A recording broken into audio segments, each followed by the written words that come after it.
Տեսանյութերի այս շարքը ներկայացնում է լաբորատոր սարքավորումներ ու նյութեր և դրանց կիրառմամբ լաբորատոր աշխատանքներ թվային գիրագիտություն և համակարգչային գիտություն, ֆիզիկա, քիմիա, աշխարհագրություն, կենսաբանություն առարկաներից։ Աշխատանքն իրականացվել է Համաշխարհային բանկի կրթության բարելավման ծրագրի լրացուցիչ ֆինանսավորում վարկային ծրագրի շրջանակներում, Կրթության, գիտության, մշակույթի և սպորտի նախարարության կրթական ծրագրերի կենտրոնի պատվերով, զանգահրատարակչության և Բարսարդ ընկերության հետ համագործակցությամբ։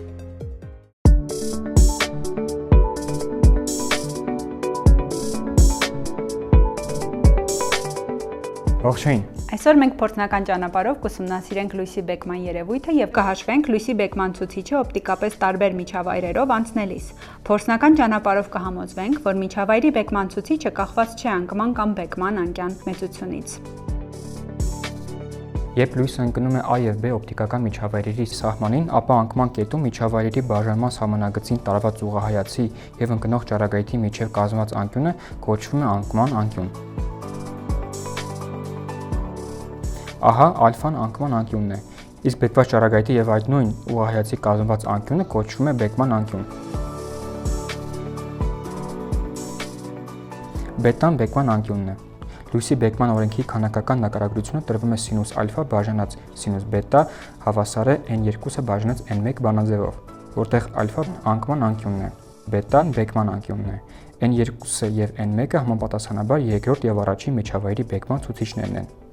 Մեր փորձում որպես առաջին միջավայր վերցնելու ենք օդը, որի բեկման ցուցիչը մոտավորապես 1 է։ Հետևաբար երկրորդ միջավայրի բեկման ցուցիչը որոշելու ենք n հավասար է սինուս ալֆա բաժանած սինուս բետա բանաձևով։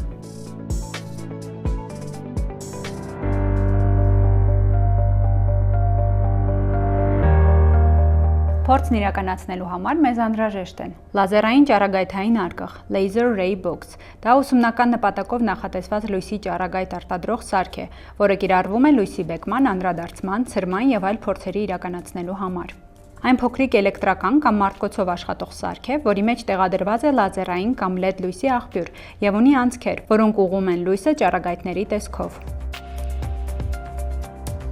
Ունի տարբեր ռեժիմներ, կարող է թողնել լույսի մի քանի ճառագայթ՝ 1, 3 եւ 5 հատ, որոնք դուրս են գալիս զուգահեռ ուղղություններով։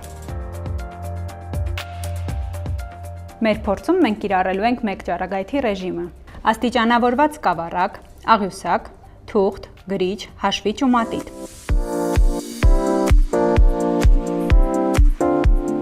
Լույսի ճառագայթը երբեք չուղղել աչքի մեջ, զգուշությամբ օգտագործել ապակե մարմինները, քանի որ վերջիններս կարող են կոտրվել։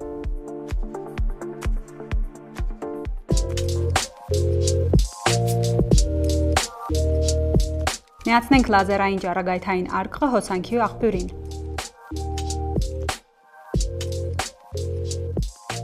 Սկավառակը հորիզոնական դիրքով տեղադրենք սեղանին։ Սկավառակի կենտրոնում տեղադրենք ապակե պրիզման։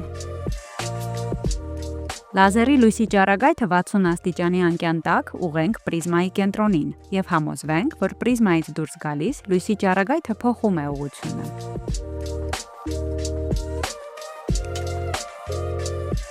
Գրանցենք անկման եւ բեկման անկյունները աղյուսակում։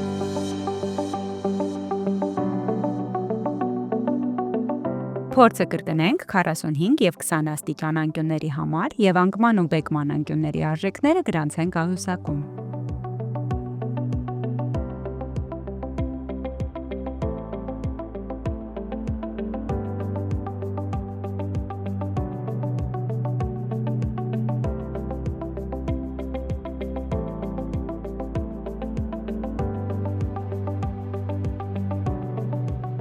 Պրիզման փոխարինենք ապակյա կիսագլանով եւ շարունակենք փորձը 60 աստիճան, 45 աստիճան եւ 30 աստիճան անկման անկյունների համար, արդյունքները գրանցենք աղյուսակում։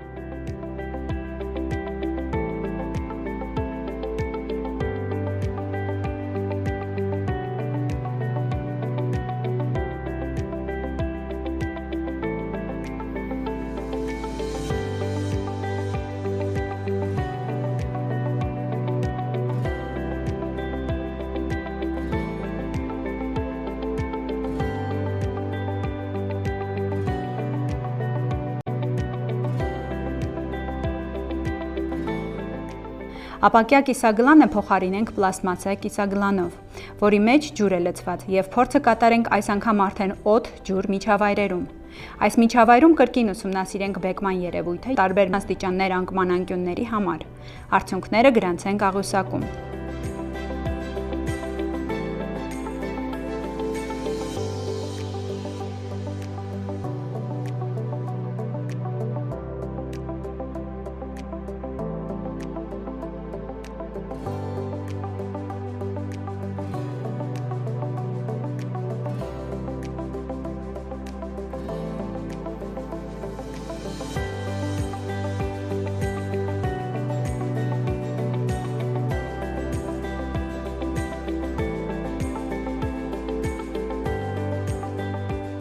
Այժմ, երբ արդեն փորձն ավարտեցինք եւ տվյալները գրանցեցինք աղյուսակում, կարգի բերենք սեղանը, սարքավորումները տեղավորենք համապատասխան պահարաններում եւ անցնենք աղյուսակի մնացած բջիջների լրացմանը եւ ընդհանուր արդյունքների վերլուծությանը։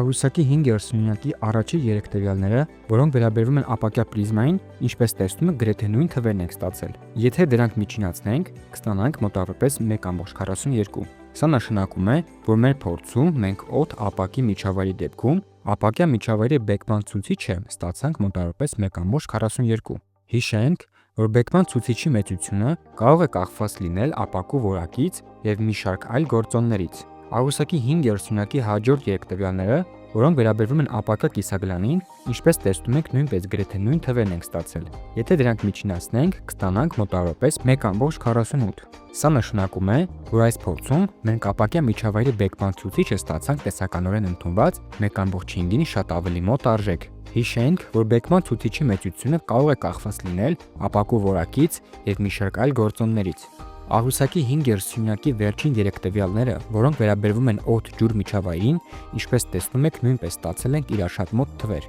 Եթե դրանք միջինացնենք, կստանանք մոտավորապես 1.30։ Սա նշանակում է, որ այս փորձում ջրային միջավայրի բեկման ցուցիչը ստացել ենք տեսականորեն ընդունված 1.33-ին շատ մոտ արժեք։ Փոքր շեղումը կարող է պայմանավորված լինել չափումների ճշգրտության հետ։